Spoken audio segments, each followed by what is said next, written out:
Hi, right now I'm with And Anna, a ton. the author of. So the book we released today it's called The Making of a Jerusalem. Yeah. So we are going to ask a few questions today for you about you and your book. Sure. What inspired you to create the world and characters in your fantasy book? So for this fantasy book, when we talked to the publishers, they were looking for something to do with university students for new adult, trying to get younger readers to be more excited about books. So I was thinking, what would be interesting in kind of a Malaysian setting, but would also involve fantasy because all my work so far have been in the fantasy realm. So I thought, well, we've got Harry Potter, which is, school students, but what about magical university? What happens when someone wants to go to university and like the world is based on magic? And how do you approach building the magic system in your fantasy world?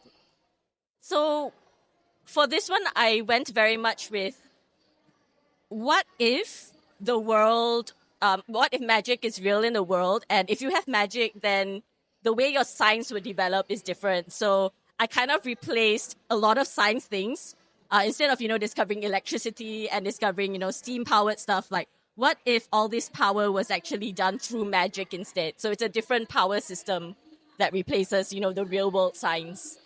Yeah. What challenges did you face while world building and how did you overcome them? I think my biggest problem is I'm an art student, so I'm not very sciencey. So I have to think, So if this magic is supposed to play science, then I have to go and study the actual scientific, how did the thing work to see how it can be replaced. And I think after a while, I realized that most people don't know how technology works. It just works. So I decided we'll take it from the stance of a person who's it's just part of life. It's so natural that you don't have to go into like the technical details. Yeah.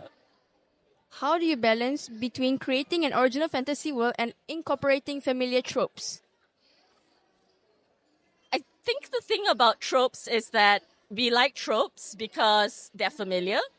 So when you're trying to make it original, what I would think of is, okay, everybody likes this trope, but what if I twisted something? What happens if I change this certain thing in the trope, and would that make it something new? And sometimes it's like it's still the same. So you try to think of different ways to change it up.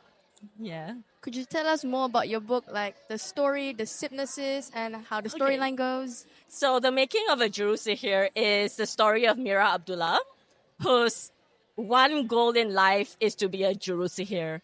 So Jerusalem in this world, it's kind of like a magical engineer. Like, so you do like the engineering stuff to create, new innovations.